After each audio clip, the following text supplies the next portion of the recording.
Hello everyone and welcome back to Living Life Simply. My name is Raheli if you're new here, and today I'm joined by a special guest. I'm joined by my mom, and this is her third appearance here on the channel. We have filmed together a buckwheat tortilla recipe where she taught me how to make them. It's super simple and I really recommend you give them a try. I will link them up here if you haven't seen that video, as well as in the description below.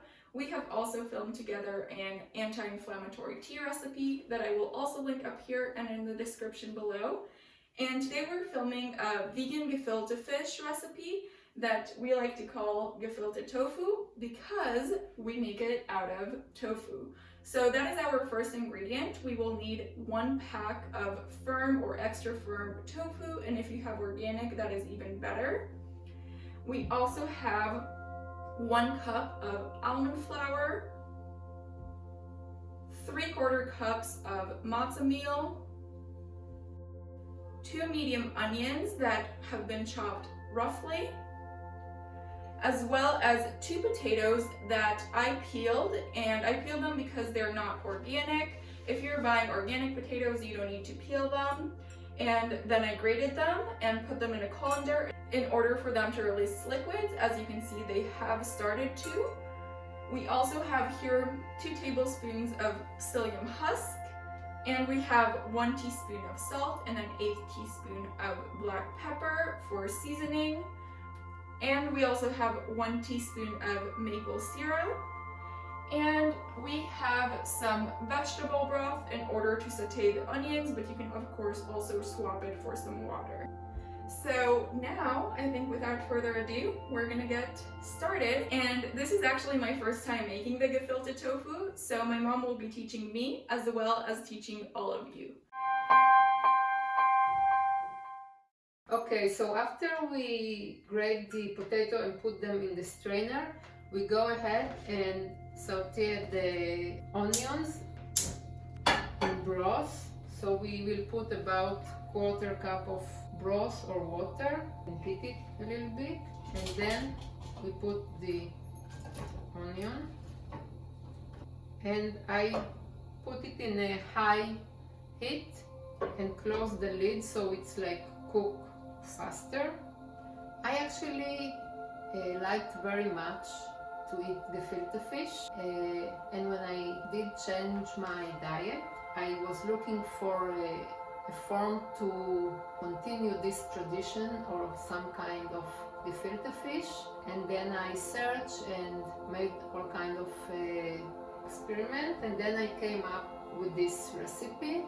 And as you could see in the ingredients, there is a little bit of maple, which originally the gefilte fish, at least the one that we ate in my parents' house, it was some kind of salty sweet. It was of course sweetened with sugar. Now we went with an option a little bit healthier, like maple. You also can put some drops of stevia if you want, and you actually cannot put it at all. And when the broth evaporates, I will add a little bit more to deglaze the pan. So when it becomes soft and start to caramelize, this is the moment in which I turn off the heat.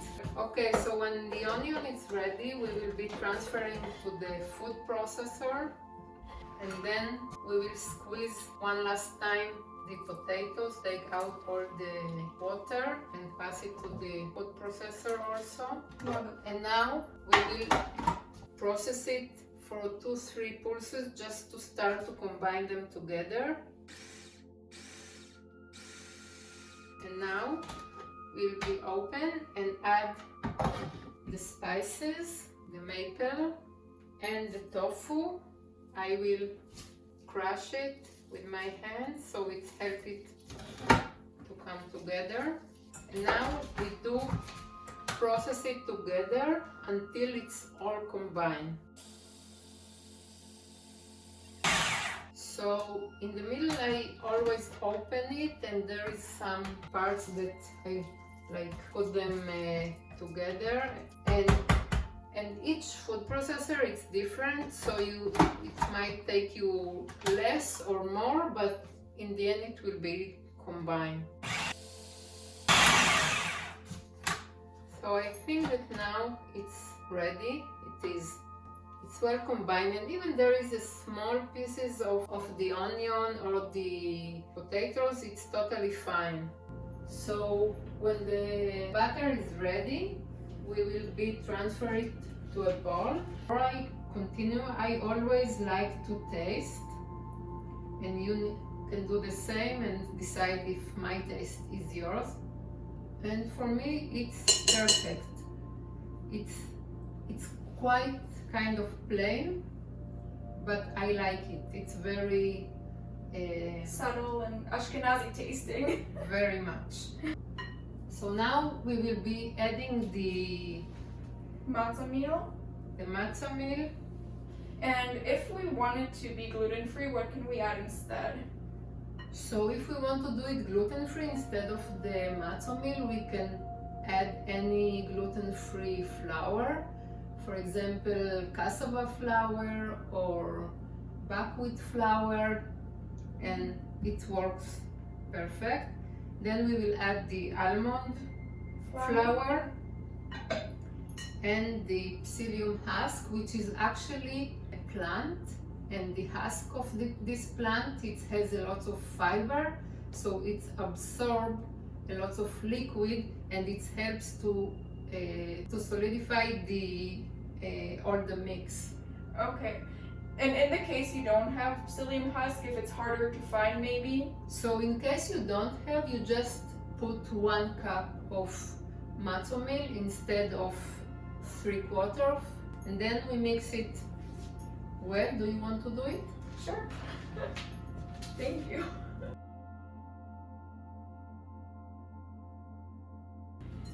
Okay. And what consistency do you want?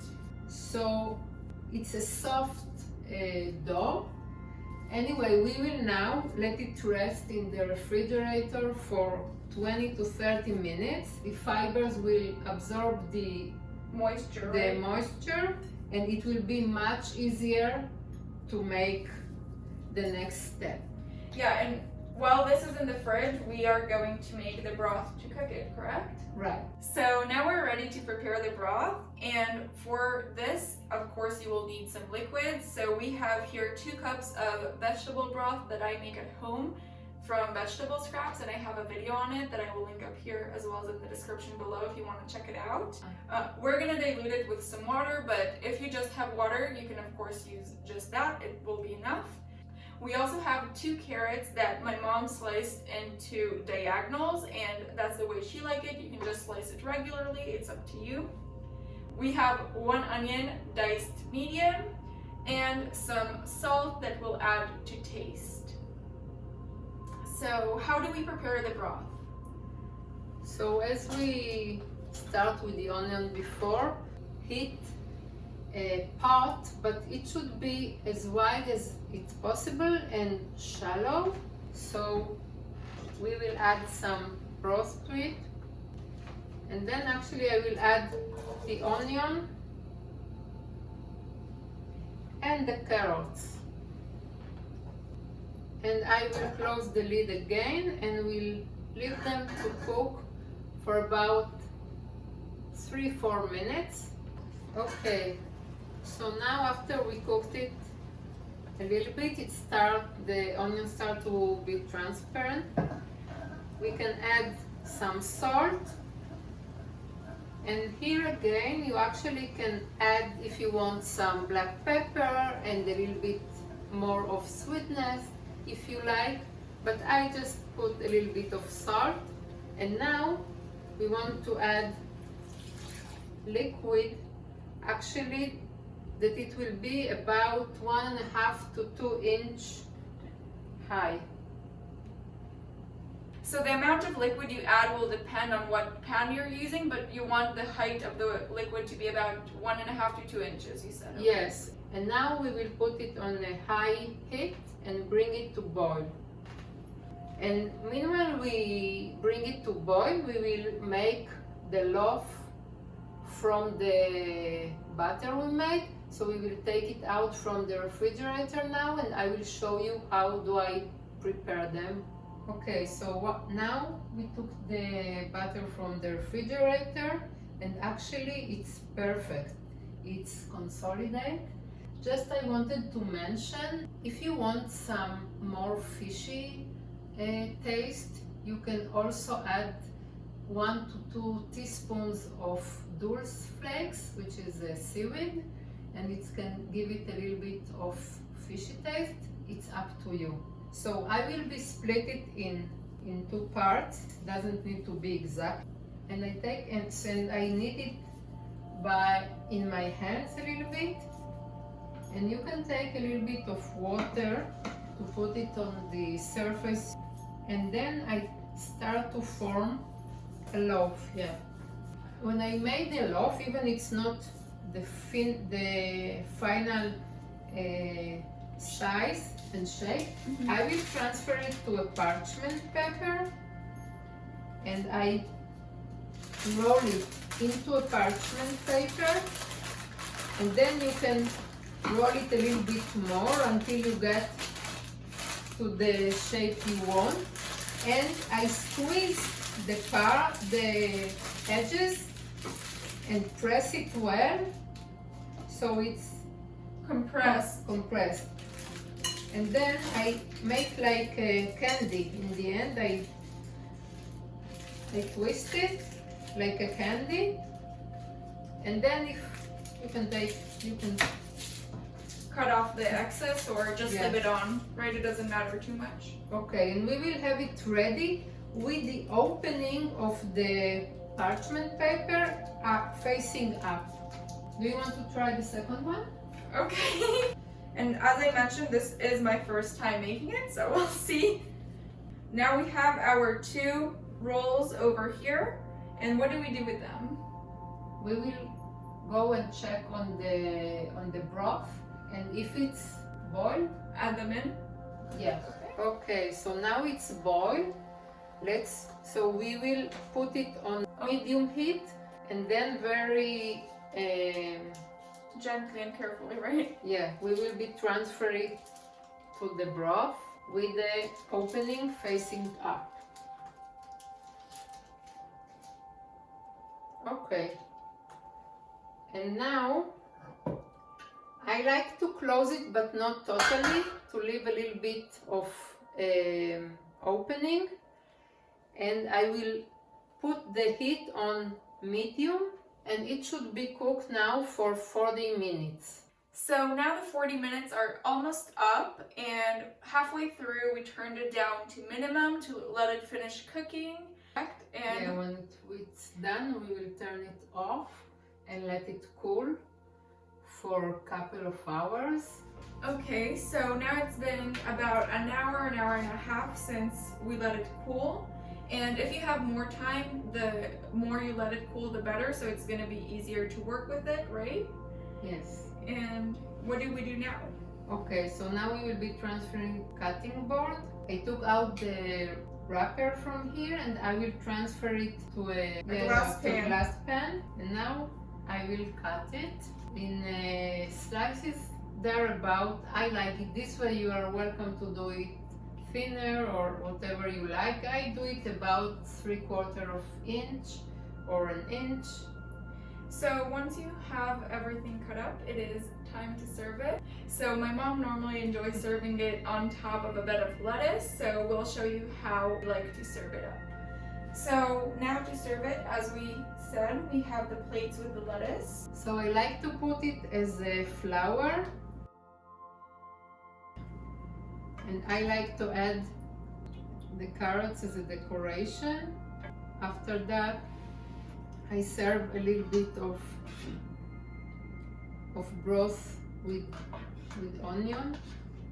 On top of everything. Yeah. And you can also serve it whether it's on the table or on the plate with some horseradish. And I think we're now ready to enjoy them. As you saw, it's pretty simple. It is a way to keep up your tradition, but not have to sacrifice the life of an animal. So I think this is delicious and such a great way to celebrate Passover. And just the last thing I want to say, that you want to store it. I mean, if you have leftover, store the loaf, the pan, and all the broth in another. So yeah, it's important to keep them separate.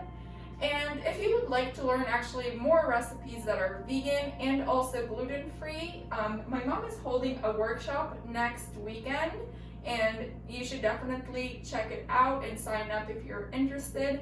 I will leave the link in the description box. It will be the first thing you see, and I really encourage you to sign up. So I really hope that you enjoyed this video. Thank you so much for joining me as always. It has been a pleasure. Thank you for inviting me. It was a pleasure for me too. And I hope you all will give it a try, and don't forget to tell us how did it came out. Yeah, let us know in the comments. Also, if this was your first time here, make sure to subscribe down below. We're getting close to the 900 and even 1,000 milestone, so I would love you to join the Living Life Simply community. And I will see you next time. Bye!